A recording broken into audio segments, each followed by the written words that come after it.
All right, the organic molecules we're going to be talking about, that we're going to be drawing, are kind of big. Look at this molecule up there, and imagine if you had to draw that out every single time you wanted to use it. As I said before, you're not going to label this like C12, H20, or anything like that. You need to draw the structure so we can know what isomer this is.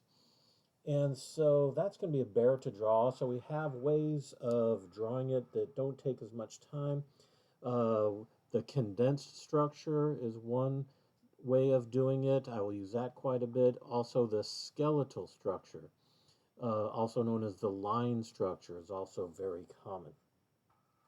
Now, with the condensed structure, the main deal is you're going to draw all the atoms, but you're going to neglect the bonds. You're not going to worry about the bonds. You're just going to draw them next to the atoms that they're bonded to. There'll be parentheses around groups that are similar that repeat, and you don't put on the lone pairs. And for example, what we have here, instead of drawing this out, we can see, okay, here's a carbon with 3 hydrogens on it, next to a carbon with 2 hydrogens on it, next to another carbon with 2 hydrogens on it, next to a carbon with 3 hydrogens on it. So this group here, this carbon with 3 hydrogens, let's just call that a CH3. The carbon with 2 hydrogens, a CH2, the other CH2, and CH3. So this is the condensed structural formula, CH3, CH2, CH2, CH3. And this is how we commonly draw it. Note that you see we have this carbon with these 2 hydrogens on it bonded to this carbon. How do you know that this isn't a carbon, hydrogen, carbon? How do you know that this carbon at the end is bonded to this carbon here and not to a hydrogen? How do you know that this carbon here is bonded to the one that came before it and there's no hydrogen in between them? One way is hydrogens can't form 2 bonds, so that's one thing. But we've just decided that, okay, if you see CH3, you know those 3 hydrogens are bonded to that carbon. If you see CH2, you know these 2 hydrogens are bonded to that carbon and not to the other carbon on the other side. And I tend to not use this, but you'll see this often.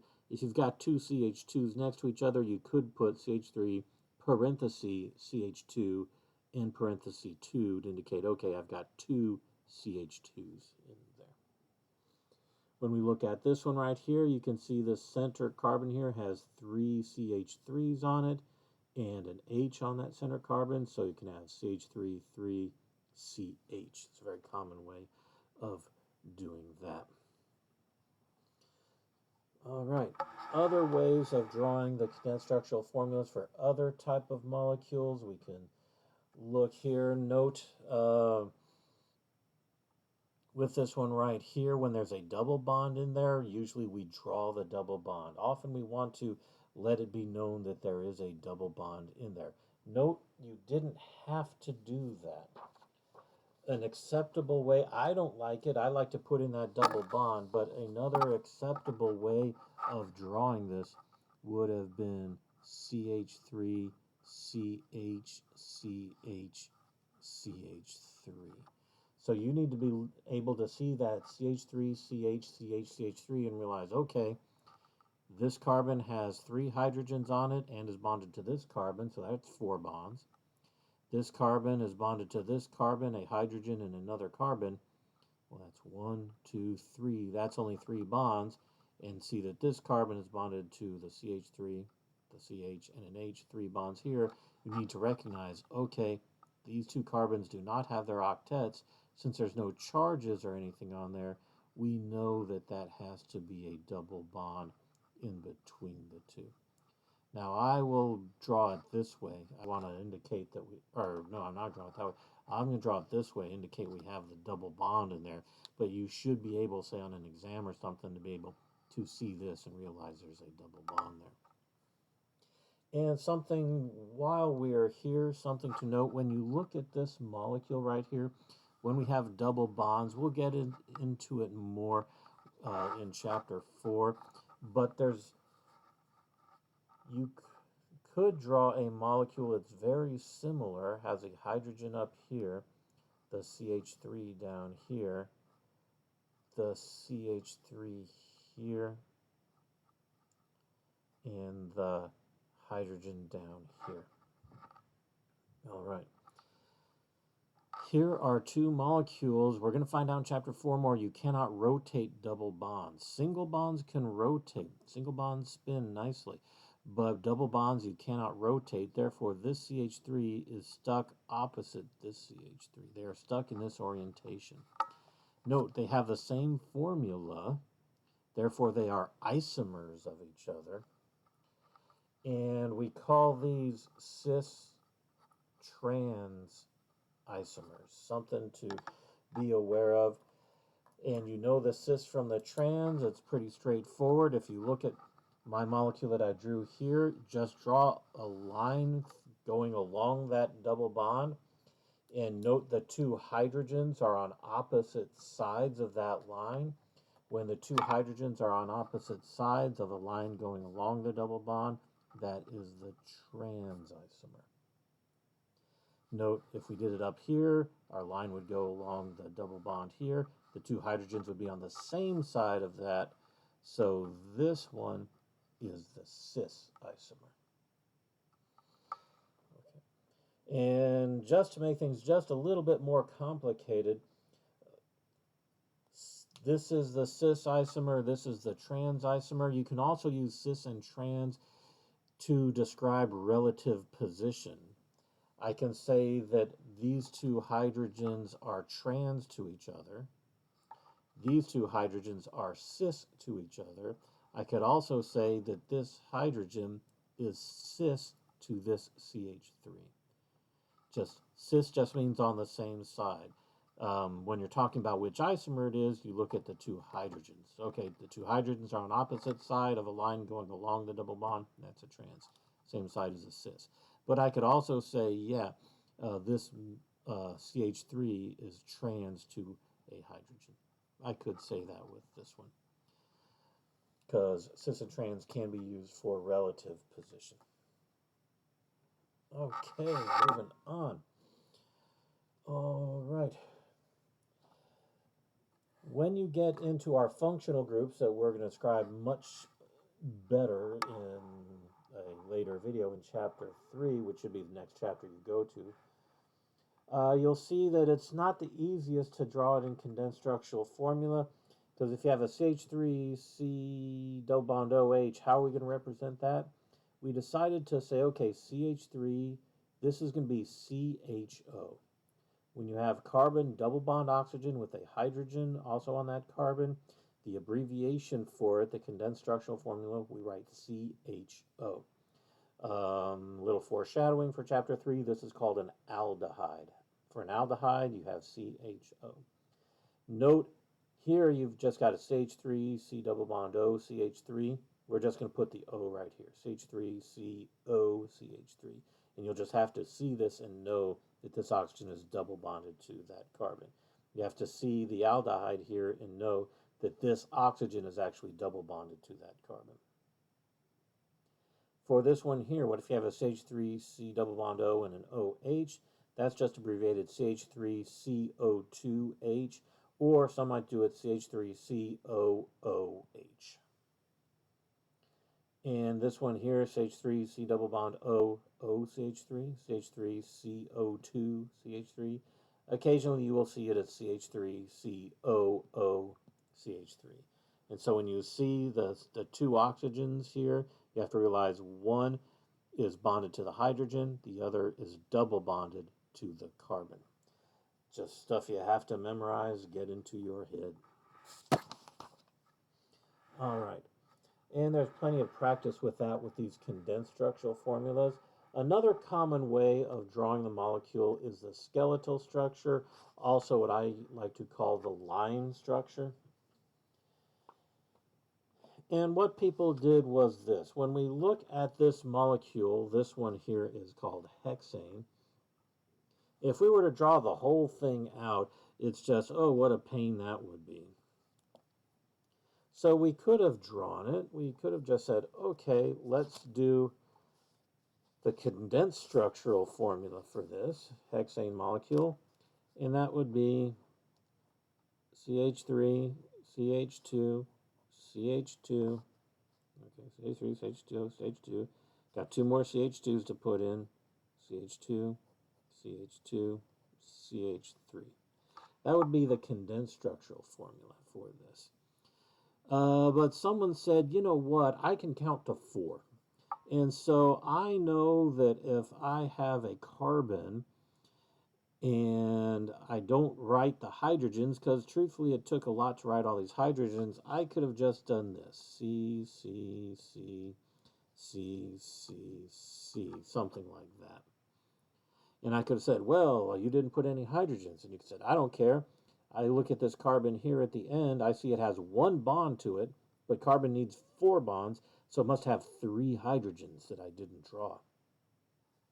In this carbon, say, okay, I can see 2 bonds coming from this carbon, and it should have 4 bonds. So if I can see 2 bonds to other carbons, that must mean it has 2 hydrogens on it. That's a CH2.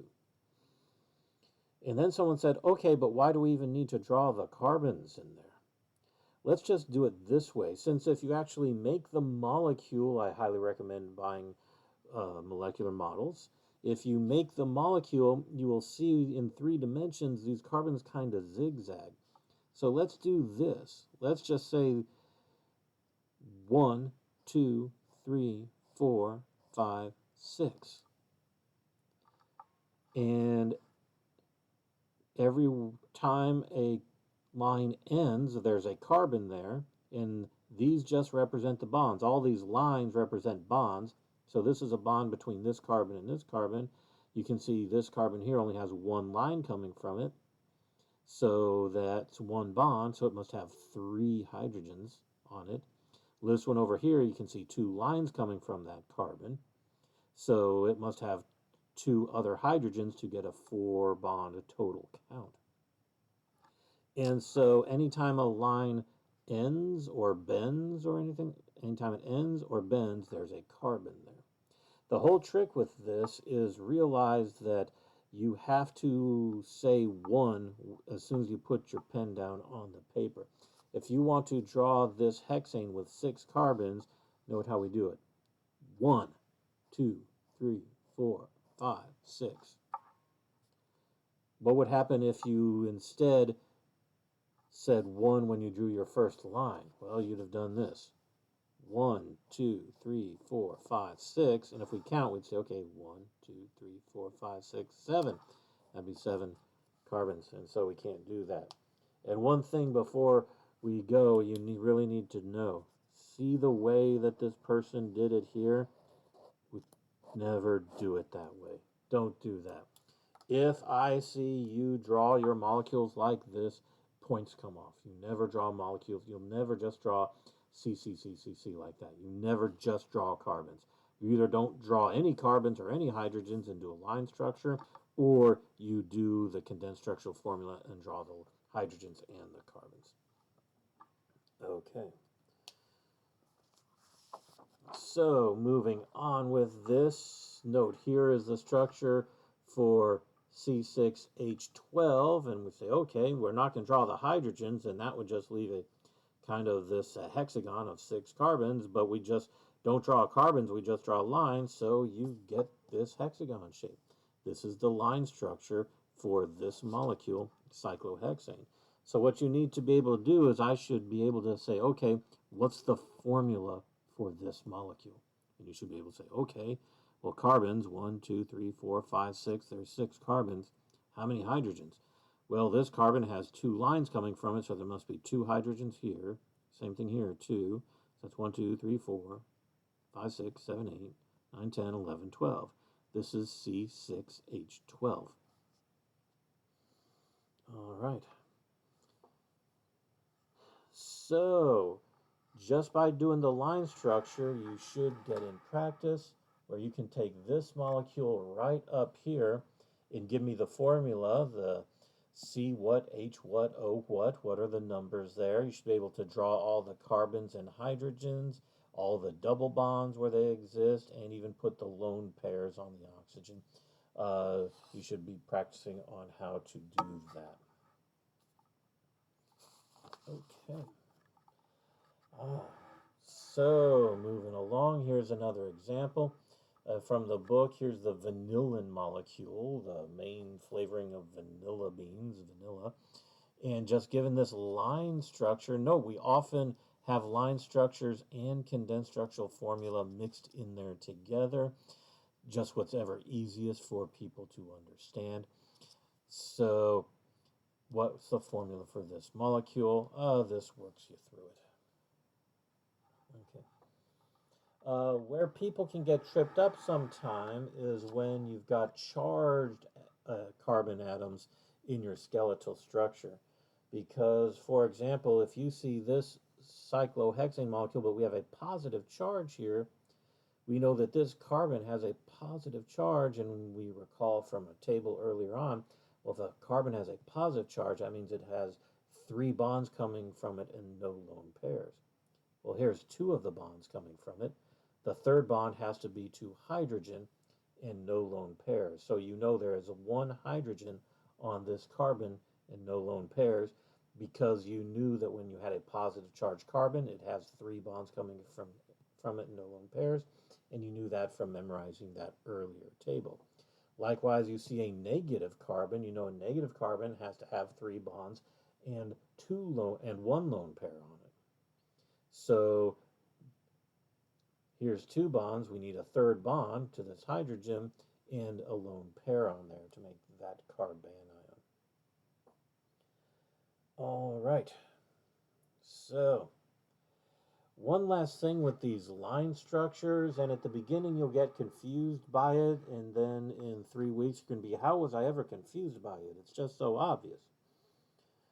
When you look at this molecule right here with the OH on it, remember how we said anytime the line bends or ends, there's a carbon there? That is true unless you indicate a different atom. See this right here, this molecule here? When you draw this, what we're saying is we have a carbon here with 3 hydrogens on it, bonded to a carbon here with 2 hydrogens on it, bonded to another carbon here with 2 hydrogens on it, and that carbon is bonded to the OH. If your line ends at a different atom, if it ends and you actually write the atom, this is a line between this carbon and that oxygen atom. That's what this line represents. So this is CH3, CH2, CH2, OH. Some people might want to put another carbon in here, another CH2 or something. Nope. CH3, CH2, CH2, OH. All right. Moving on. What do we have next? Oh, more. Okay, remember hybridization? Ooh, remember sp2, sp3, how we got our nice shapes? Yeah, we're not going to be worried too much about the electrons, but be wary of where the electrons are when you do hybridization. Remember all of that. Recall that if the shape is tetrahedral, as most carbons are tetrahedral, that is sp3 hybridization. If it's trigonal planar, it is sp2 hybridization. And note if your carbon is sp2 hybridized,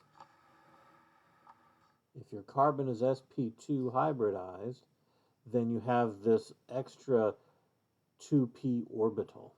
And that extra 2p orbital can be involved in the pi bonding that we often find with sp2 hybridized carbons. All right. And so, yeah, this gets into it when we look at ethane, ethylene, acetylene. When we look at the bonding between the 2 carbons in ethane, where we have a CH3 single bonded to a CH3. There are tetrahedral, so it's sp3 hybridized. Here is ethylene, C2H4. Note that each carbon is trigonal planar, 120 degrees there. If it's trigonal planar, we know it's sp2 hybridized. So here's our sp2 hybridization, but we have an electron in the 2p orbital. And so we get the sigma bond, the single bond between the carbon and the carbon, the normal single bond, but we've got the electrons, this extra electron in the 2p orbitals, and they combine to form the pi bonds. Yes, recall we've got the pi bond forming, in the double part of the double bond is the pi bond. Okay. And so we sum it up, and hopefully we remember this from Gen Chem 1, that a sigma bond formed end-to-end overlap of two sp2 hybrid orbitals.